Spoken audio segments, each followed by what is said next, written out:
আসসালামু আলাইকুম। প্রকাশ হয়ে গেল বহুল আকাঙ্ক্ষিত 18তম শিক্ষক নিবন্ধনের ষষ্ঠ গণবিজ্ঞপ্তি। তো আজকের ভিডিওতে আমি এই ষষ্ঠ গণবিজ্ঞপ্তির প্রত্যেকটা পয়েন্ট নিয়ে আলোচনা করব। তো যারা সহজ করে বুঝতে চান ভিডিওটা কন্টিনিউ করেন, সব কিছু আপনাদেরকে বুঝিয়ে দেওয়ার চেষ্টা করব।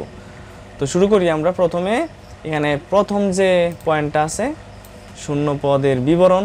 এখানে স্কুল কলেজে পদসংখ্যা ফাঁকা আছে 46,211টি, মাদ্রাসাতে হচ্ছে 53,501টি এবং হচ্ছে কারিগরিতে হচ্ছে 1,110টি। টোটাল হচ্ছে 1,822টি পদ, যেটা বলা যায় হিউজ।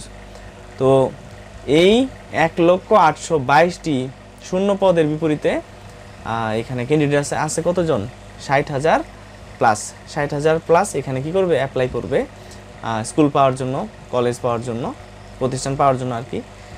যাই হোক, তো 2 নম্বরে আমরা দেখতে পাচ্ছি যে এই যে শূন্য পদের যে তালিকা আছে এবং আবেদন করবে যারা ক্যান্ডিডেট, তাদের যে মানে ফর্মটা এটা এনটিআরসি তাদের ওয়েবসাইটে প্রকাশ করবে এবং সেই সাথে ngi.teletalk.com.bd এখানেও প্রকাশ করবে।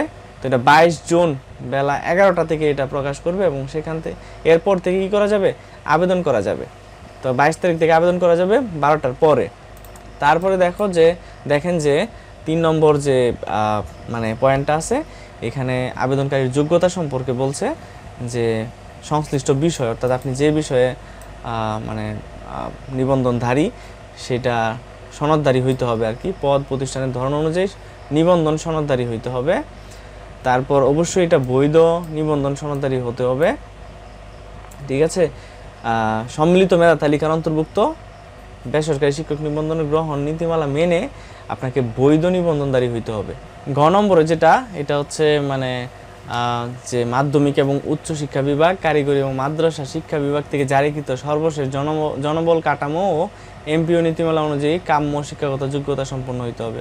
অর্থাৎ এগুলো আপনারা তো হয়েই আছেন, না হইলে আপনারা মানে এত দূর আসছেন কেমনে, তাই না? তো এটা নিয়ে তেমন কিছু না। আর যারা মানে ভুল তথ্য দিয়ে এই পর্যন্ত আসছে তারা নিশ্চিতভাবে মানে চাকরি থেকে বঞ্চিত হবে 100%। তারপর হচ্ছে ঘ নাম্বারে বলছে যে কোনো মহিলা কোটা থাকবে না, ঠিক আছে, মহিলা কোটা থাকবে না এটা বলছে। 4 নম্বর যে পয়েন্টটা আছে যে শিক্ষা মন্ত্রণালয়ের মাধ্যমিক ও উচ্চ শিক্ষা বিভাগ এবং কারিগরি ও মাদ্রাসা শিক্ষা বিভাগ থেকে জারিকৃত সর্বশেষ জনবল কাঠামো এমপিও নীতিমালা অনুযায়ী প্রার্থীকে আবশ্যিকভাবে কেবলমাত্র তার শিক্ষক নিবন্ধন সনদে উল্লিখিত বিষয় সংশ্লিষ্ট পদ এবং শিক্ষা প্রতিষ্ঠানে আবেদন করতে হবে। অর্থাৎ আপনার যে পদটা আছে, যে বিষয়টা আছে, ওই বিষয়টাতে আপনি আবেদন করতে পারবেন। এছাড়া অন্য জায়গায় যদি আপনি মানে আবেদন করেন তাহলে আবেদনটা বাতিল হয়ে যাবে। এছাড়া যদি আপনি মিথ্যা তথ্য প্রদান করেন এবং সেটা অনুযায়ী সুপারিশ মানে প্রাপ্ত হনও, তাহলে কি হবে? বাতিল হয়ে যাবে এবং আপনার বিরুদ্ধে কিন্তু আইনানুগ ব্যবস্থা নেওয়া হবে। 5 নম্বরে হচ্ছে আপনার বয়স অবশ্যই 4 তারিখ পর্যন্ত, জুনের 4 তারিখ পর্যন্ত 35 বছর বা তার কম হইতে হবে। অর্থাৎ 4 তারিখের পর যদি আপনার বয়সটা 35 থেকে বেড়ে যায় তাহলে আপনি কিন্তু আর আবেদন করতে পারবেন না। তারপরে 5-এর খ নাম্বার যেটা আছে, এটা হচ্ছে যে আপনার নিবন্ধনের যে সনদটা আছে এটা 3 বছর মেয়াদ থাকবে আর কি এটার।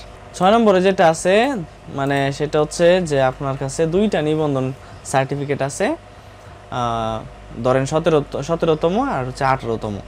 আপনি কোথাও মানে স্কুলে ঢুকেন নাই বা আপনি ইন্ডেক্সধারী না, মানে আপনি অলরেডি চাকরি করতেছেন না, এরকম যদি হয় যে আপনি চাকরি নেন নাই বাট আপনার কাছে সার্টিফিকেট আছে 17তম, আপনার মানে কম নাম্বার ছিল বিদায় কোথাও প্রতিষ্ঠান পান নাই বা কোনো কারণে মানে চাকরি হয় নাই বা চাকরিতে ঢুকেন নাই, তো আপনার ওখানে নাম্বার যত ছিল তো 18তমতে নাম্বার বেশি আছে, তো আপনি মানে যেটা বেশি আছে সেটা দিয়ে অ্যাপ্লাই করবেন। অবশ্যই আপনি কি করবেন, মানে 2টা দিয়ে অ্যাপ্লাই করতে পারবেন না, একটা দিয়ে অ্যাপ্লাই করতে হবে। 7 নম্বরে যেটা আছে সেটা হচ্ছে আপনাকে 40টা মানে শিক্ষা প্রতিষ্ঠান চয়েস করতে হবে। সর্বনিম্ন একটা করতে পারবেন, আপনার ইচ্ছা অনুযায়ী যতগুলা সংখ্যক আপনার মনে হয় আপনি করতে পারবেন। সর্বোচ্চ 40টা আপনি কি করতে পারবেন? চয়েস দিতে পারবেন। এবং আপনার যদি মনে হয় যে 40টার মধ্যে যদি আপনার স্কুল না পান এবং আপনার যদি মনে হয় যে এটার বাইরে যদি আমাকে সফটওয়্যার কোনো একটা স্কুলে মানে করে দেয়, সুপারিশ করে দেয়, তাহলে আপনি চাকরি করবেন, তাহলে এটার নিচে কি থাকবে? ইয়েস অপশন থাকবে, ইয়েস অপশনটা অন করে দিবেন। তো এখানে এগুলোই বলা আছে আপনার পছন্দ ক্রম অনুযায়ী সুপারিশের জন্য বিবেচনা করা হবে, আপনার মেধা ক্রম এবং পছন্দ ক্রম অনুযায়ী। 8 নম্বরে এগুলাই বলছে যে পদভিত্তিক মেধাক্রম এবং পছন্দ ক্রম অনুসারে ফলাফল প্রসেস করা হবে আর কি।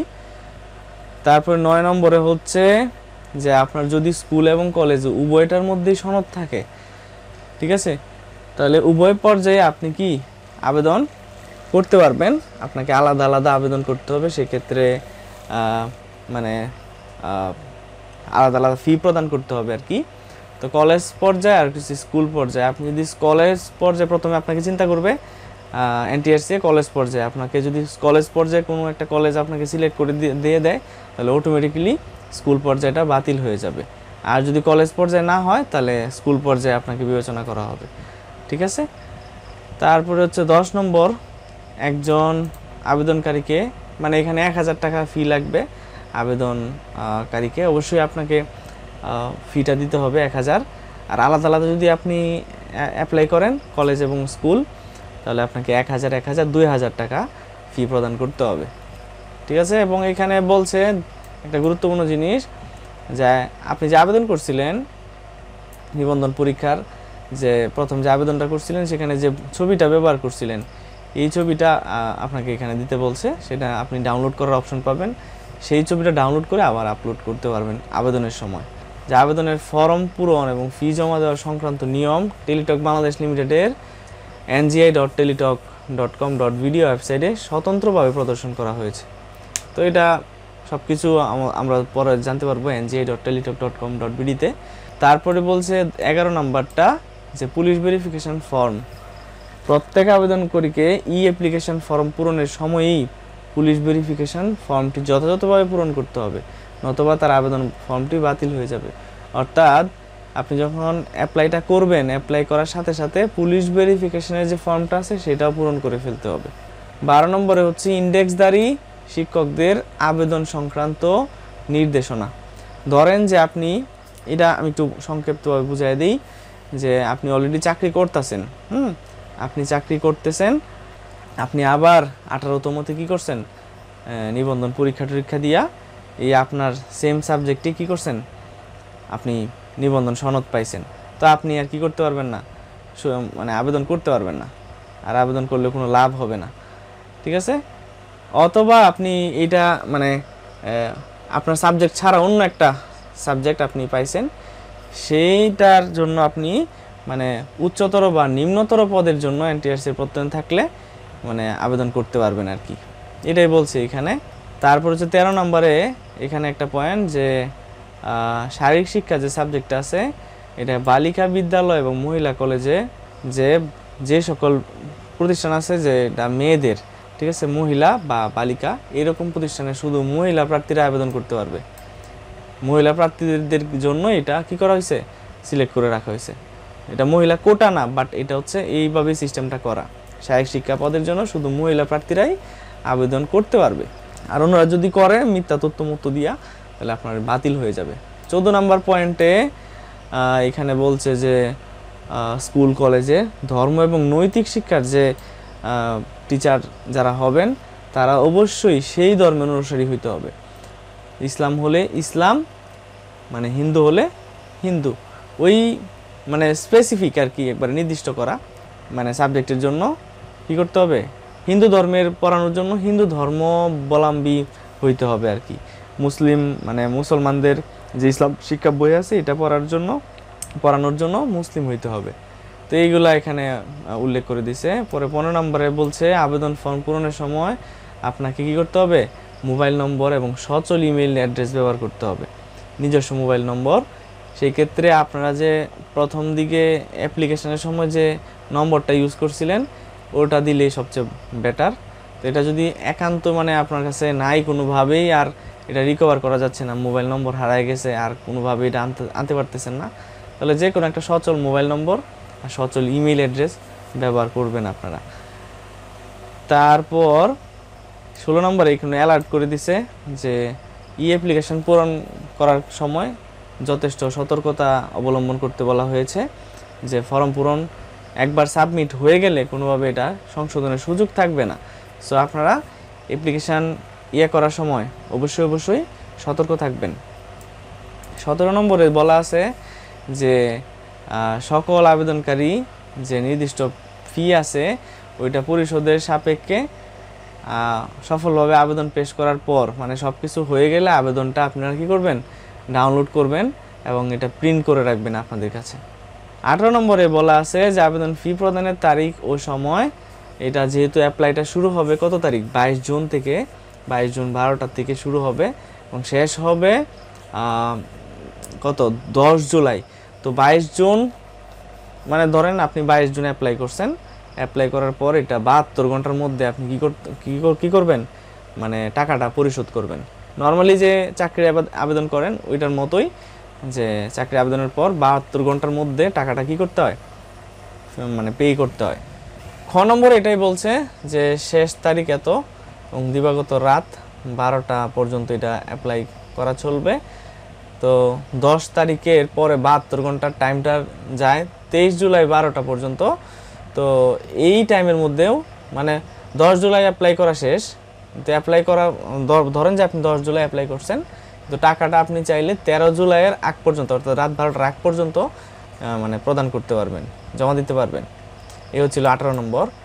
তারপর হচ্ছে 19 নম্বর যে পয়েন্টটা, আবেদন করার পর যে পছন্দক্রম এবং মেধার ভিত্তিতে যে একজনকে প্রার্থীকে নির্বাচন করা হবে, এই নির্বাচন করার বিষয়টা প্রার্থীকেও জানানো হবে, সেই সাথে শিক্ষা প্রতিষ্ঠানকেও জানানো হবে, সংশ্লিষ্ট শিক্ষা প্রতিষ্ঠানকেও জানিয়ে দেওয়া হবে। অর্থাৎ আপনি ধরেন যে সিলেক্ট হয়েছেন, কোন স্কুলে হয়েছেন সেই স্কুলের প্রধান শিক্ষককে জানানো হবে এবং আপনাকেও জানানো হবে, এবং সেটা আপনারা তো খুঁজে বের করবেনই সিলেক্ট হয়েছেন নাকি। হ্যাঁ, তারপর হচ্ছে 20 নম্বর যে পয়েন্ট, সেখানে বলছে যে কোনো শিক্ষা প্রতিষ্ঠান যদি এনটিআরসি কর্তৃক সুপারিশকৃত প্রার্থীকে নিয়োগপত্র প্রদানে ব্যর্থ হয়, তাহলে ওই প্রতিষ্ঠানের যে প্রধান আছে ওই প্রধানের এমপিও স্থগিত করতে পারে বা বাতিল করে দিতে পারে, এবং ম্যানেজিং কমিটি গভর্নিং বডি বাতিলকরণের প্রয়োজনীয় ব্যবস্থা এনটিআরসি গ্রহণ করতে পারে।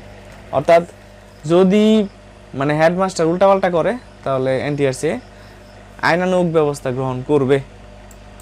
21 নাম্বার, যে শূন্যপদ সমূহের যে চাহিদা আছে প্রতিষ্ঠান প্রদান কর্তৃক, এগুলা উপজেলা মাধ্যমিক শিক্ষা অফিসার আর হচ্ছে জেলা শিক্ষা অফিসারের মাধ্যমে কিন্তু এগুলো এনটিআরসি গ্রহণ করছে। তো এটা যদি কোনো ঝামেলা হয় তাহলে এটা অবশ্যই এনটিআরসি কি করবে না, কোনো দায়ভার নিবে না। এখানে লিখে দিচ্ছে যে এনটিআরসি দায়ী থাকবে না, এই জন্য বুঝে শুনে কিন্তু অ্যাপ্লাই করতে হবে।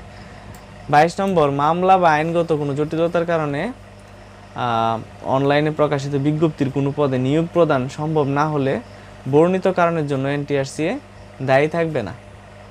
ঠিক আছে, এনটিআরসি কিন্তু আসলে মানে জাস্ট খালি আপনাকে একটা সনদ দেয়, সুপারিশ করে, এদের কাজই এটা, এরা কিন্তু আসলে চাকরি দেয় না কাউকে। সর্বশেষ যে পয়েন্টটা সেটা হচ্ছে এইটা এনটিআরসি যে এটা সব প্রতিষ্ঠানে করে থাকে, যে কোনো গণবিজ্ঞপ্তি যে কোনো শর্ত, তারপর হচ্ছে প্রকাশিত বিজ্ঞপ্তি এনটিআরসির যে কোনো সময় কি করতে পারবে, সংযোজন করতে পারবে, বিয়োজন করতে পারবে, পরিবর্তন এবং স্থগিতকরণের অধিকার সংরক্ষণ করে। এটা কিন্তু সব জায়গায় আমরা দেখতে পাই যে কোনো একটা প্রতিষ্ঠান যা তাদের মানে ক্ষমতার মধ্যে আছে সেটা করতে পারে, এটা তাদের স্বাধীনতা। তো এই হচ্ছিল 23টা পয়েন্টের মোটামুটি ভাঙাচোরা আলোচনা, আপনারা নিশ্চয়ই বুঝতে পারছেন। তো 22 জুন থেকে আবেদন শুরু, আপনারা আবেদন করে দিবেন।